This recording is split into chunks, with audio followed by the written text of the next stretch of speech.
Identifikasi aset yang ada di sekolah SD negeri efektif. Nah, di sini kita akan membahas tentang aset sekolah. Aset sekolah. Aset itu apa sih? Aset itu adalah barang yang dalam pengertian hukumnya disebut benda, yang terdiri dari benda hidup dan benda tak hidup, atau benda bergerak dan benda tak bergerak, baik yang berwujud maupun tidak berwujud. Nah, di dalam aset sekolah ini terdapat 7 modal. Pertama, modal manusia, yang kolaborasi antara kepala sekolah, dewan guru dan wali murid. Insya Allah sekolah kita akan maju. Nah, yang pertama saya bahas langsung ke modal manusia. Nah, di sini kan modal manusia ini yang pertama di SDN Sinar Baru 1 ini adanya Bapak Kepala Sekolah. Yang kedua adanya guru. Guru kelas itu sebanyak 6 orang. Guru agama sebanyak 1 orang dan guru olahraga sebanyak 1 orang dan pustakawan. Kemudian sebagian besar guru di tempat kita ini menguasai IT. Nah, kemudian lagi walaupun murid kita hanya 13, tapi murid-murid kita ini adalah termasuk murid yang bersemangat. Jadi ketika ada kegiatan sekolah, mereka itu mengikutinya dengan semangat. Nah, satu ini mengadakan sebuah ada masukan tentang modal sosial ini? Iya.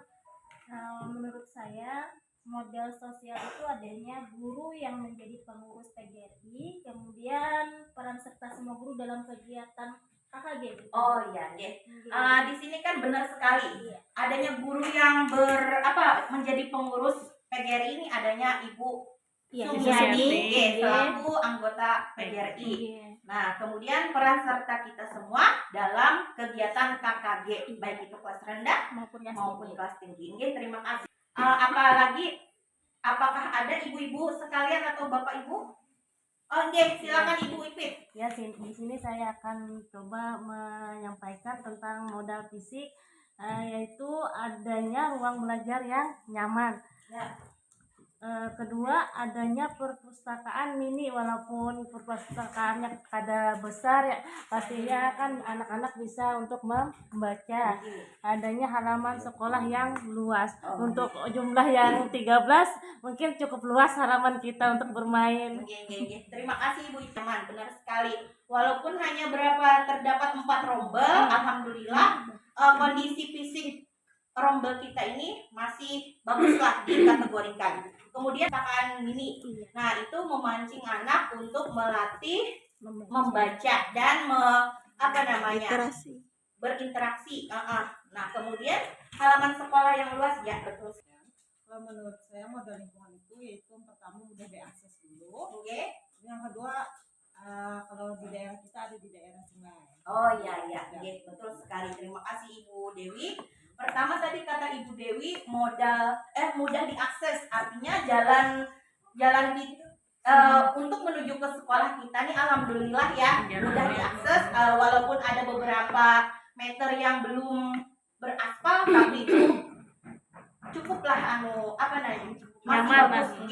Kemudian di dekat daerah persungaian, bisa di daerah sungai ini kita manfaatkan belajar di dekat sungai tapi untuk kelas tinggi. Kalau untuk kelas rendah masih ekstra pengawasan. Nah, modal finansial apakah ada masukan dari Bapak Ibu? Silakan Ibu Jatna.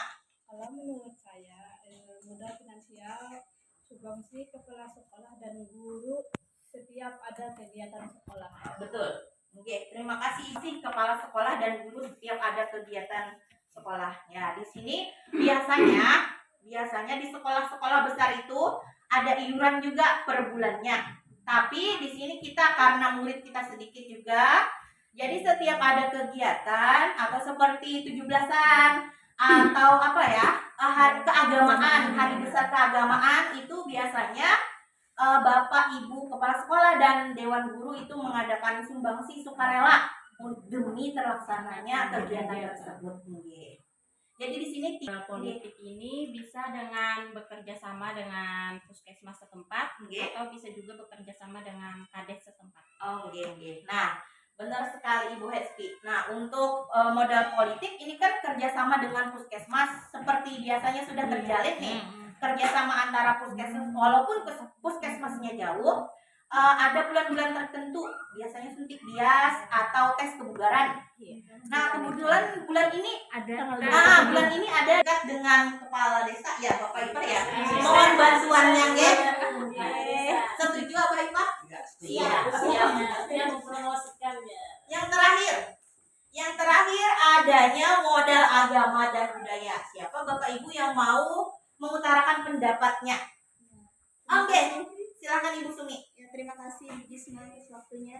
Untuk keagamaan ini biasanya di sekolah Sinar Baru 1, Bulah, untuk wali muridnya saya tahu kami sudah melaksanakan setiap kali hari Jumat itu Jumat Takwa ya, ada sholat duha, terus selain itu ada kegiatan pembiasaan 5S, dan juga kita setiap hari sebelum belajar anak-anak itu berdoa dan nanti diselipin baca sholawat atau lagu-lagu yang sifatnya itu mendidik ya. Kebiasaan itu kami lakukan setiap hari. Insya Allah mudah-mudahan itu bisa menjadikan anak kita berkarakter yang berakhlak budi pekerti yang baik.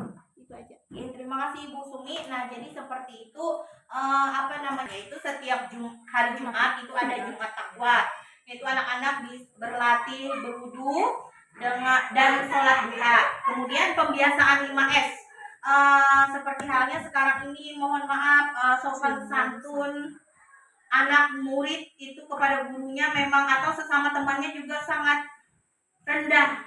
Ada yang sering olok-olokan atau yang kurang sopan kepada orang tua atau murid atau gurunya. Jadi di sini pembiasaan 5S ini adalah sapa, senyum, salam, sopan dan santun. Dengan pembiasaan 5S ini diharapkan murid-murid kita mempunyai akhlak yang baik ke depannya, maupun gurunya juga harus sering membiasakan juga, tidak hanya muridnya di sini, gurunya juga. Nah, pagi itu dipimpin oleh Ibu Sumi langsung karena jumlahnya kita sedikit, jadi digabung baca doa, kemudian bersolawat atau kemudian menyanyikan lagu-lagu Islami. Nah, dengan demikian mereka setiap hari bersalawat, setiap hari berdoa, dapat menerapkannya. Kayak gini loh, bacaan yang hafal doa-doa harian dan salawatnya, seperti itu saja.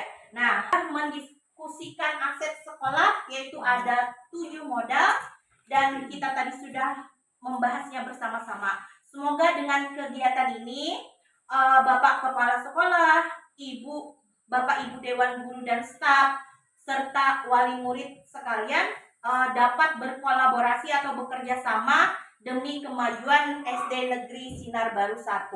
Ya.